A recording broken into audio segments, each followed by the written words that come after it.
Press the options button and in options head to the controls. In the input section, I recommend you turn on photo mode shortcut. If you like taking pictures in game, you can enter photo mode by pressing L3 and R3 simultaneously. For the camera sensitivity, I prefer 7 and 6 for camera speed and 5 and 4 for aiming. Set the acceleration scale to 8 or 9. This controls how fast your aim will be when you push it all the way to a side. But the most critical part is ramp power scale. It's dead zone. As higher as you go, as less your analog stick moves for little changes. Have a look at this test. If you make ramp power to 10, when I try to move the camera while aiming, it doesn't work for the small part of the movement. And it only works when I push it so much. It leads to harder aiming and less accuracy. If we change it to 1, it gets more sensitive and even for a little movement, it starts affecting. Unless you have stick drift issues, I recommend keeping ramp power scale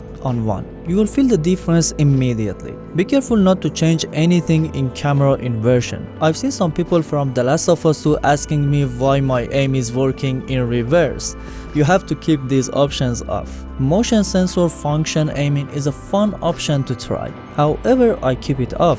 But if you turn it on, you can control your aim by moving your controller. It's going to be a tough challenge, but you can try it. In assistance, if you turn camera assist on, the camera will change its position behind you automatically, as you see. You don't need to use a right stick.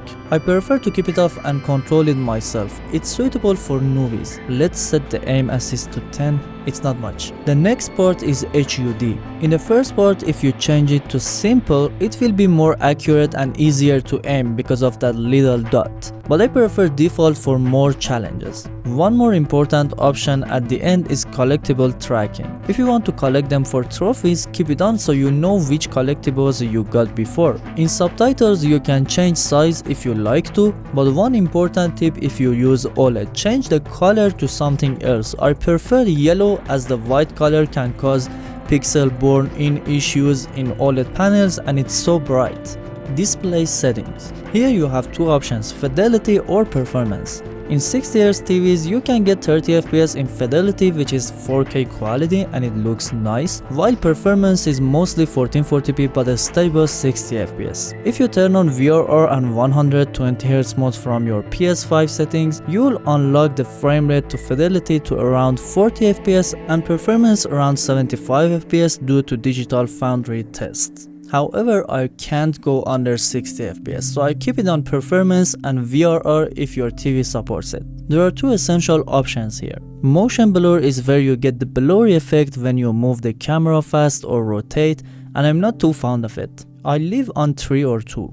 The camera shake is excellent. When it's off, it's so stable. But when you go to 10, you get this perfect shaking effect when running, jumping, etc. I recommend keeping it at 10 unless you have headache issues. Film grain is something that ruins this game. It's a simple effect that adds some noise to the picture and I don't see benefits of it in this game. It makes the picture less quality. Look at this example. In real life film cameras, you are most likely to see this noise in dark areas. But here in this game, it applies to dark and bright regions, which ruins it. If you go all the way down, it looks much cleaner and better like real life. In real life, we don't have noise, so keep it on 0 unless you like that old movie noise in the picture. Brightness for SDR. Soon we get to HDR2, but for SDR, if you want to increase brightness, always look at the bright and make sure you don't lose details in highlights. It's okay 1 to 2 steps for me, so I get more details in shadows too. Brightness for HDR. HDR is a whole different level of quality in this game, as you see. I love it and it looks pretty nice. But you have to adjust the contrast for HDR correctly. You should also see these dark squares on the screen. You can bump it up by tweaking brightness 1 to 2 steps, but as you know, it depends on your TV.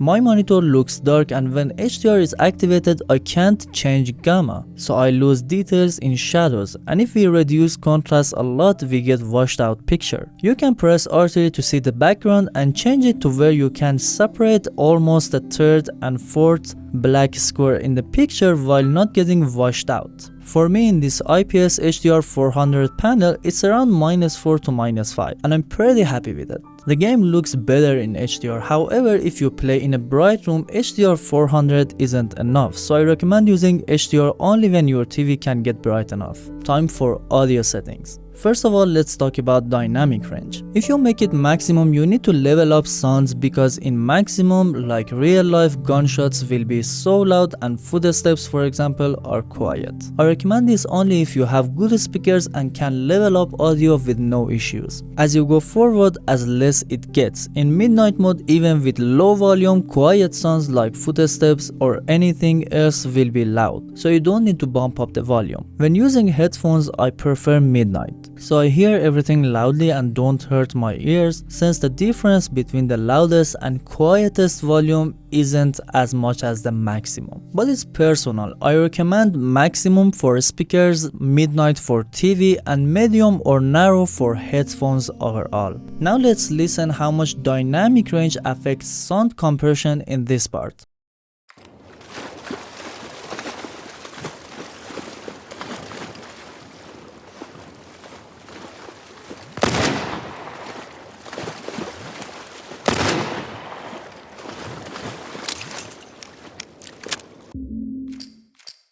Now let's test maximum.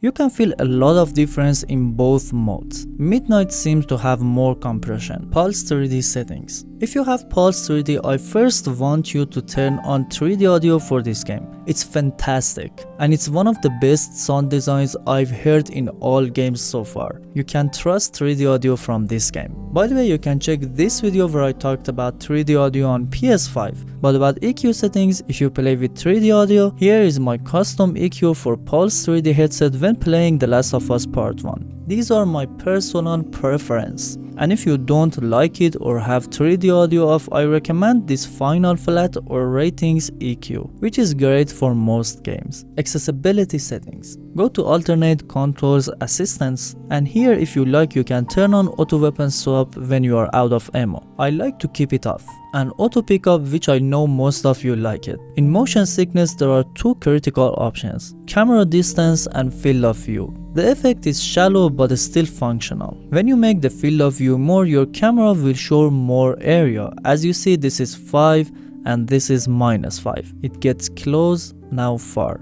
I like to keep it on 5. Camera distance also affects that. If you go to 5, you can see Joel jeans as well. But this is a bit much for me. However, these options don't affect while aiming. As you see in this test, they only affect third-person view. I prefer distance on 0 and field of view on 5. Next one is navigation and traversal. I recommend using enhanced listen mode with a 30 meters range. This way you can scan and find items by pressing the circle while holding R1. And it's excellent to find items or collectibles for trophies. Useful if you don't want to miss them. The following helpful option is combat accessibility. Using any of these options will make the game easier. I don't recommend any of them unless the game is too hard for you.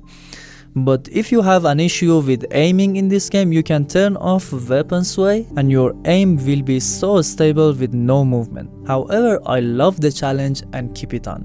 Slow motion is fun to try if you put it in toggle. By swapping on the touchpad to the right side, you can go to slow motion mode anytime, either aiming or not aiming. It could be good if you want to do something special, for example making a professional video or something because you can't record 120 FPS on PS5. There are 11 secret tips for DualSense which I knew earlier. You can check all of them from this video next and get the most out of your controller. I'll catch you there. Thank you so much for watching.